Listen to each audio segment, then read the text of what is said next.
guys, welcome back to the YouTube. My name is Onwuna. I'm an IFBB Wellness Pro from the UK, and this is the start of my prep series 2026. Now I know we're still in 2025, but the process has started. We're starting the dieting phase, and this time around I'm bringing an improved package. More density, more size, better posing, everything. So I'm so excited to take you guys along the journey with me. It's actually crazy to think that May is 27 weeks away. Like, that's not a long time. So I've kind of got, 7 weeks or so to get a bit of fat off, push back up, and then it's straight prep mode from January. So I'm so excited to take you guys along the journey with me. So obviously you guys know that if you follow me on Instagram, that my lovely fiance was coaching me for part of my off season under duress. He never wanted to do it. I've been asking him for years. It was really important for him. I'll let you speak for yourself, but he wanted to be there for me as a partner and be emotionally available, and it's hard to have two hats on at the same time. What do you think? Well, yeah, no, best thing ever for me is because Josh is just, we've got a good working understanding, working relationship. But for me, because I'm also prepping next year, and I think what Mia does with the stage thing, it's probably a little bit too emotionally brought up before you're thinking. So if she's hungry, I feel a little bit more sensitive to it. Yeah. And actually, we just work better in two planes. Yeah. At the same time, so it was always the best solution to go like that with Josh for a prep. So yeah, I'm excited to see what she does this year. Yeah. Especially because it's going to be all hands on deck now, isn't it? Yeah. This is going to be my third season with Josh, and it's just so nice to have that familiarity. Exactly why I wanted Joe to coach me. They've both lived it with me from pretty much the start. So I'm so glad that I've got the both of them doing two different roles, but both being my support network through the next basically 12 months. I'm just the massager now. Yeah, I've just about got him to do it. Fucking hell. Jesus. It's weird because even though it's flat, it's still got some blood fullness there, isn't it? That's why it's like, on the chest and shoulder. Yeah.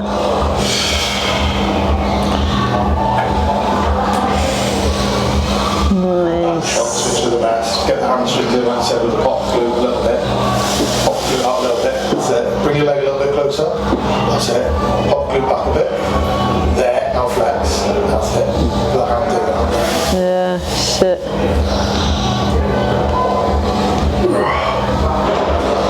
Relax, but same thing with the glute. See that thing turning your hands? Yeah. This is the best. Nice. Very good. One more, do the front, just do most muscle to the front. Yeah. Quads, remember them four, stay a bit more upright. Quads harder. Yeah. Nice. There we are. Sound. He's on. You look wicked. Absolutely wicked. Exactly where we want you now, but the one thing is, you cannot come in and start doing the treadmill. 100%. I don't want to see you doing abs, I don't want to see you doing all that shit. Because this is for chill time now, so you gotta chill. I know. You won't absorb the carbs if you've got fatigue. Fatigue, everyone makes a mistake of putting loads of carbs in when they're full of fatigue, and then the scale won't do what it wants and the look won't do what it wants, because you can't absorb the carbs if your body's fatigued. Yeah. Some people will, but not to the level it will when you lean, and it gives you a more accurate weight to visual representation. We got this, bro. Yeah? So today we've got glute med kickbacks, hip thrusts, reverse lunges, glute max kickbacks, and seated ham curl. So I'm going to show you guys how I train, and then we're going to do a little bit of posing afterwards, and yeah. So whether you're male or female, if you are trying to grow your glutes and you struggle to feel them, I would definitely recommend doing an exercise like this first. This is the first exercise on my plan anyway, but even if I have any form of glute exercise coming up, I will always do my warm-up on here. Getting a bit of blood into the muscle will always just help that connection.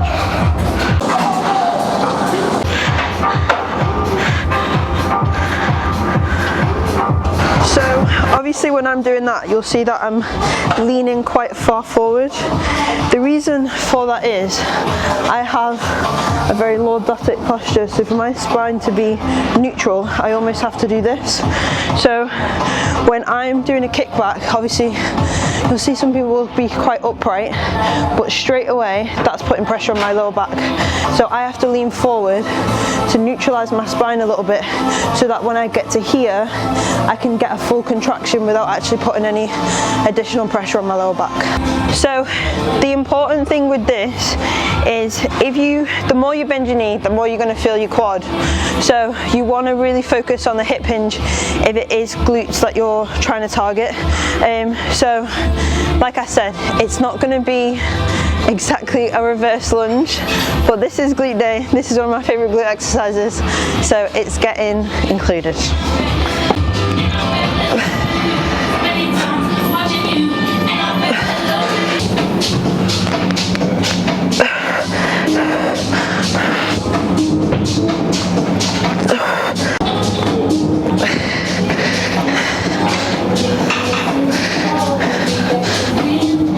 Okay, so next exercise is obviously seated ham curl. I've had to do these in a slightly different order just because there's people on the machines.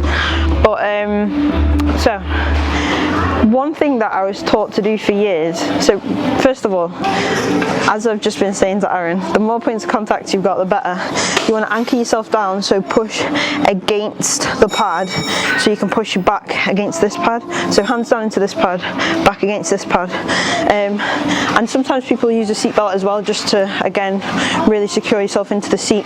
Now, one thing that was drilled into me from, 18 years old, bear in mind I'm 27 now, is keeping your toes fully upright on both the leg extension and the ham curl. And over the years, as my training's progressed and I've kind of been figuring things out for myself, I've realised that I actually get a better connection 100% by not lifting my toes up on the leg curl, and I do leg extension, sorry, and on the ham curl I do like a mixture of both.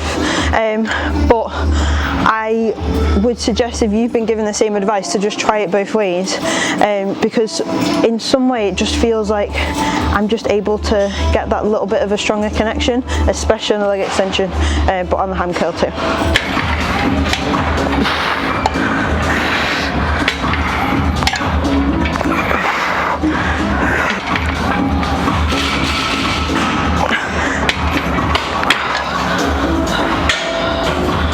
So last year I competed in my pro debut over in Texas. I did 2 shows out there, and it was the best experience. When you go and compete in America, like that's the home of bodybuilding. That's where like it's taken just that little bit more seriously, especially in terms of being a pro. Like they really just, I don't know, it makes you feel special. I definitely want to get out to Texas again next year, but I have got a few other shows in the pipeline.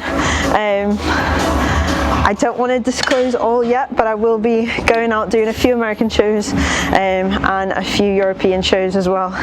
And yeah, hopefully Joe will be joining me at the end of the year for a few more.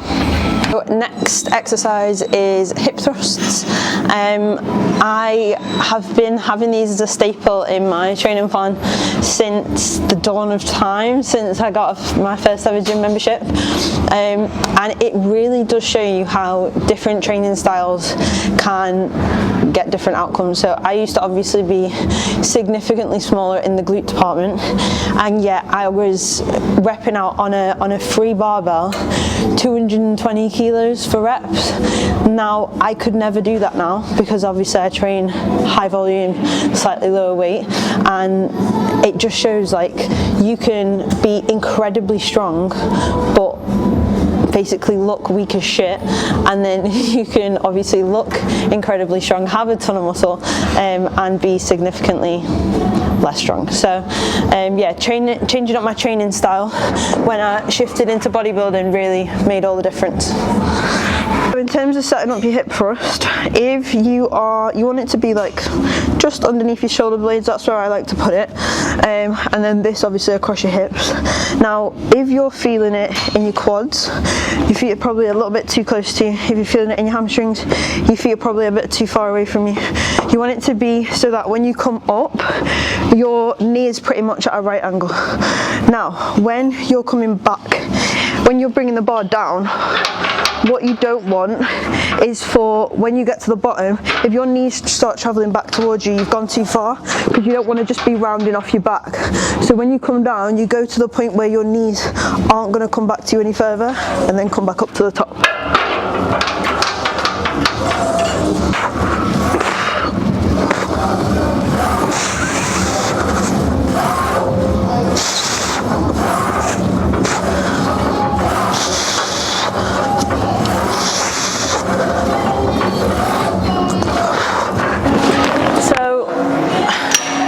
Exercise is glute max kickbacks. So difference between the first and the second is there's going to be no turn out of the toe, so we're just going to kick directly backwards.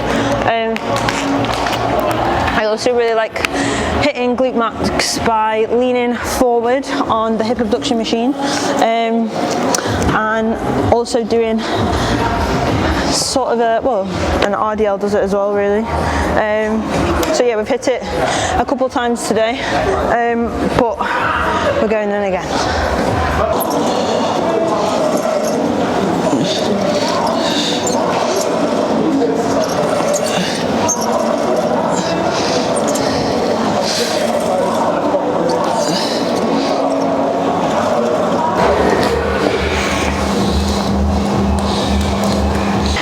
The first thing that I have to do is my ankle mobility, because like I said, my ankle mobility is absolutely shocking, and these shoes feel extra steep, so I'm physically not able to pose properly until I've done this. The other thing that I would normally do out there is just kind of like walk in some lengths, because again that just gets everything loose and gets you ready to pose, but there's not as much room to do that in here, so we won't be doing that today. So for a bikini athlete, it often looks quite nice to turn the knee in, not for everybody, but for a wellness athlete, I would say when you're doing the IFBB bikini style front pose and you're using that in your routine, having the knee turned fully to the side is going to give you the most depth on the quad, so I think that always looks better on a wellness athlete than turning the knee in. So that's something that I've tweaked from last year to this year.